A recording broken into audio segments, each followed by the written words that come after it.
రాకాలోకంకి స్వాగతం. డిసెంబర్ 19న అంటే మంగళవారం నాడు జమ్మూ కాశ్మీర్లో ఉన్నటువంటి జమ్మూ డివిజన్లో పెద్ద ఎత్తున రోహింగ్యాల పైన సోదాలు జరిగినాయి. చాలా పెద్ద ఎత్తున అరెస్టులు జరిగినాయి.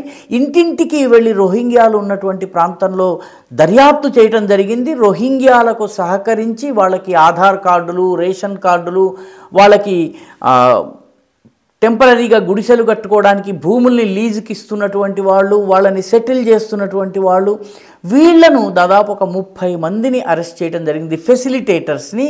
దాంతోపాటు అనేక మంది అక్రమంగా వచ్చినటువంటి రోహింగ్యాలను కూడా పట్టుకుని వాళ్ళని జైలుకి తరలించడం జరిగింది, డిటెన్షన్ సెంటర్కి తరలించడం జరిగింది.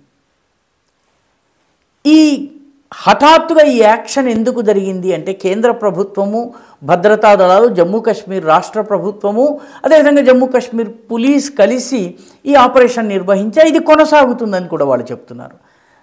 ఇది ఎందుకు జరిగింది? దీనికి ఒక నేపథ్యం ఉంది. నేపథ్యం ఏంటంటే ఇటీవల ఆర్మీ ఒక నివేదికను బయటకు తీసుకొచ్చింది.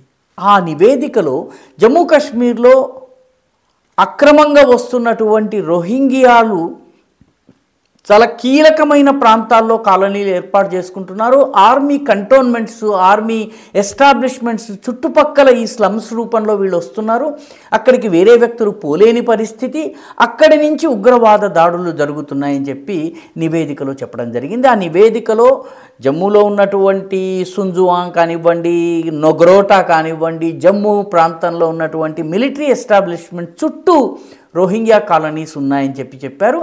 కేవలము జమ్మూ మాత్రమే కాదు, జమ్మూ డివిజన్ మొత్తంలో ఉన్నటువంటి జమ్మూ, రాంబన్, పూంచ్, రజౌరి, డోడా, కిష్త్వాడ్, ఉధంపూర్, ఈ భదర్వా, ఈ ప్రాంతాలన్నింటిలో కూడాను అనేక రోహింగ్యా కాలనీలు వెలిశాయి. ఈ రోహింగ్యాలను స్థానికులు సెటిల్ చేస్తున్నారు. ఈ విషయం ఆర్మీ సోదాహరణంగా చెప్పింది. అందుకే ఈ దాడుల్లో చాలామంది ఫెసిలిటేటర్స్ని, ముఖ్యంగా అంటే వీళ్ళకి సదుపాయాలు కల్పిస్తున్నటువంటి వాళ్ళని అరెస్ట్ చేశారు. పరిశీలిస్తే వాళ్ళ పాస్బుక్లు, వాళ్ళకి బ్యాంక్ అకౌంట్లు ఓపెన్ అయినాయి. బ్యాంక్ అకౌంట్ ఓపెన్ కావాలంటే ఆధార్ కావాలి, కాబట్టి ఫేక్ ఆధార్ కార్డులు జమ అయినాయి.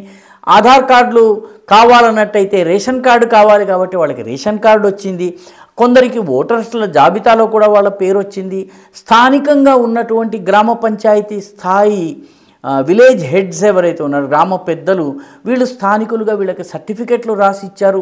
ఈ రకంగా వీళ్ళందరికీ స్థానిక వ్యక్తులు తమ నేల మీద ఇళ్ళు కట్టుకుని ఉండడానికి అనుమతులు ఇచ్చారు. వీళ్ళు నెల నెలా వాళ్ళకి డబ్బులు చెల్లిస్తున్నారు. ఈ లావాదేవీలన్నీ సోదా చేసినటువంటి అధికారులకు కనిపించాయి. వాళ్ళు నివ్వెరపోయారు, ఆశ్చర్యపోయారు, ఒక్కసారిగా దిగ్భ్రాంతికి గురయ్యారు. ఎంత పకడ్బందీ నెట్వర్క్ పనిచేస్తోందన్నది వాళ్ళకి అర్థమైంది. ఆర్మీ నివేదికలో మరొక విషయం కూడా చెప్పారు. ఆ నివేదిక ప్రకారము జమ్మూ డివిజన్లో 13,700 మంది రోహింగ్యాలు, బంగ్లాదేశీలు ఉన్నారు అని చెప్పారు.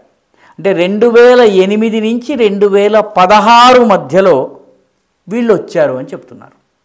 2008 మన్మోహన్ సింగ్ ప్రభుత్వం ఉండి అక్కడ జమ్మూ కాశ్మీర్లో కాంగ్రెస్ ప్రభుత్వము, మహబూబా ముఫ్తీ, అదేవిధంగా నేషనల్ కాన్ఫరెన్స్ ప్రభుత్వాలు ఉన్నప్పుడు వీళ్ళందరినీ తీసుకొచ్చి సెటిల్ చేసే ప్రక్రియ ప్రారంభమైంది.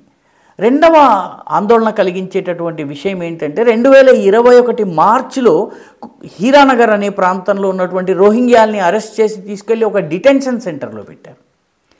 డిటెన్షన్ సెంటర్ నుంచి వాళ్ళు బయటకు వెళ్ళటానికి వీల్లేదు. ప్రభుత్వం వాళ్ళది ఫైనల్ సెటిల్మెంట్ ఏదో అయ్యేంత వరకు, వాళ్ళ దేశానికి పంపనంత వరకు వాళ్ళకి మినిమము జరుగుబాటు కోసం కొంత ఫుడ్ అది ఇవ్వడం జరుగుతుంది. వాళ్ళు బయటకు వెళ్ళటానికి వీలుండదు, డిటెన్షన్లో ఉన్నారు.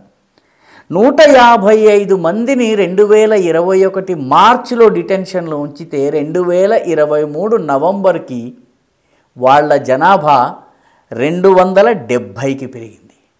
అంటే ఈ క్యాంపుల్లో ఉన్నవాళ్ళు కేవలం 2 సంవత్సరాల్లో 120 మందికి కొత్తగా జన్మనిచ్చారు. అంటే ఏకబిగిన ఫ్యాక్టరీ పనిచేస్తూనే ఉందని అర్థం.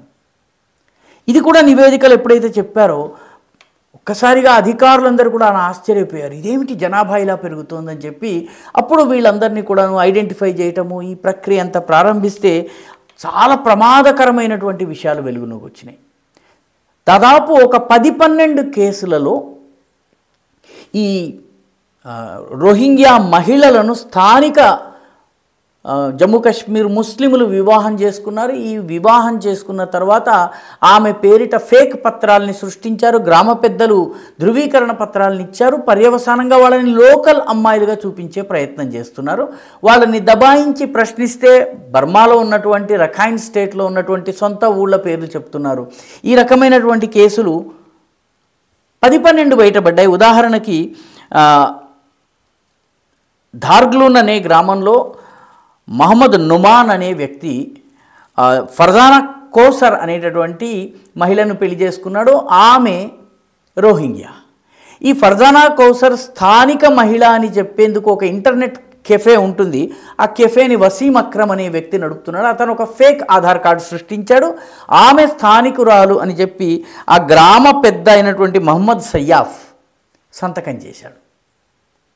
అంటే ఎంత పెద్ద నెట్వర్క్ నడుస్తుందో చూడండి. అదేవిధంగా మహమ్మద్ నుమాన్ని నవంబర్ 30, 2023లో అరెస్ట్ చేశారు. ఈ పెళ్ళి ఎప్పుడైంది? 2016లో అయింది. అంటే 7 సంవత్సరాల పాటు ఈ వివాహము, ఈ రోహింగ్యా మహిళ స్థానిక మహిళగా చలామణి అవుతున్న విషయం ఎవరికి తెలియలేదు. ఇట్లాంటి మరొక కేసు క్రోసా సౌందర్ దచ్గాం అనేటువంటి గ్రామం ఉంది. ఆ గ్రామంలో ముష్తాక్ అహ్మద్ అనే వ్యక్తి జింటా బేగం అనేటటువంటి అమ్మాయిని పెళ్లి చేసుకున్నాడు. ఈ జింటా బేగం రోహింగ్యా. ఇదే ప్రక్రియలో ఆమెకి ఫేక్ పత్రాలన్నీ కూడా సృష్టించడం జరిగింది. అదేవిధంగా అదే కియార్ డచ్గాం అనే మరి ఇంకో గ్రామం ఉంది. అక్కడ ఫయ్యాజ్ అహ్మద్ అనే వ్యక్తి అన్వరా బేగం అనే రోహింగ్యా స్త్రీని వివాహం చేసుకున్నాడు. ఇలా 10-11 కేసులు. తమాషా ఏంటంటే పేదలు, దిక్కులేని వారు, శరణార్థులు అని చెప్పేటటువంటి రోహింగ్యాల ఇళ్లను సోదా చేస్తే మోటార్ సైకిళ్ళు, ల్యాప్టాప్లు, ఖరీదైనటువంటి ఫోన్లు, అన్నిటికీ మించి 4 వీలర్స్ కూడా దొరుకుతున్నాయి. 4 వీలర్స్.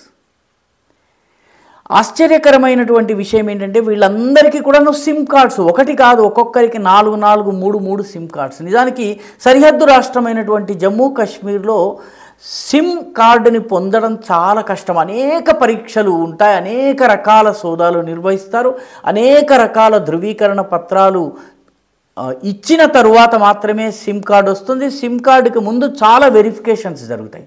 అటువంటిది రోహింగ్యాల దగ్గర 4, 5 చొప్పున సిమ్ కార్డులు ఉన్నాయన్నటువంటి విషయం, అసలు వీళ్ళకి సిమ్ కార్డు ఎవరిచ్చారు, దానికి ధృవీకరణలు ఎవరిచ్చారు, ఇప్పుడు తీగంతా లాగితే వందల సంఖ్యలో ఈ రకమైనటువంటి ఫెసిలిటేటర్స్ జమ్మూ ప్రాంతంలో పనిచేస్తున్నారు.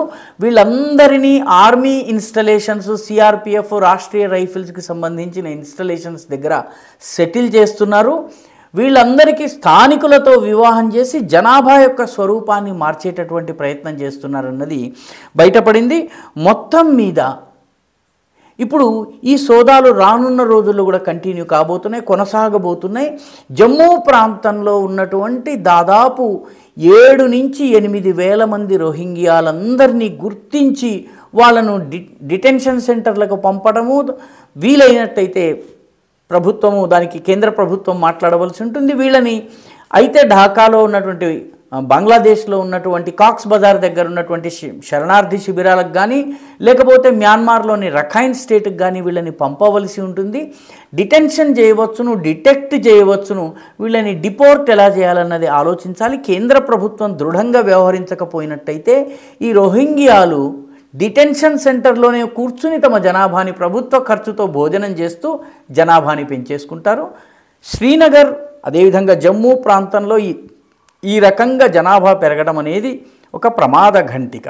ఇవన్నీ కూడా మిలిటరీ ఇన్స్టలేషన్స్ చుట్టుపక్కలే రావడము, ఈ మిలిటరీ ఇన్స్టలేషన్స్ చుట్టూ ఉన్నటువంటి రోహింగ్యా కాలనీస్ని లష్కర్, హిజ్బుల్కి చెందినటువంటి ఉగ్రవాదులు ఉపయోగించుకుంటున్నారని సుంజువాన్ ఆర్మీ క్యాంప్ మీద దాడి కానివ్వచ్చును, లేకపోతే నగ్రోటాలో జరిగిన దాడి కావచ్చు, జమ్మూ ప్రాంతంలో మిలిటరీ పైన జరిగిన దాడులు కానీ అన్నీ కూడాను ఈ రోహింగ్యా కాలనీస్ యొక్క సహకారంతోనే జరిగినాయని చెప్పి ఆర్మీ నివేదికనిచ్చింది. దాని పర్యవసానంగానే ఈ దాడులు జరుగుతున్నాయి. ఇవి కొనసాగే సూచనలే కనిపిస్తున్నాయి. ఈ వీడియో మీకు నచ్చినట్టయితే లైక్ చేయండి, షేర్ చేయండి, ఈ ఛానల్కు సబ్స్క్రైబ్ చేయండి. మీ అభిప్రాయాన్ని కమెంట్ల రూపంలో తప్పనిసరిగా పంపించండి.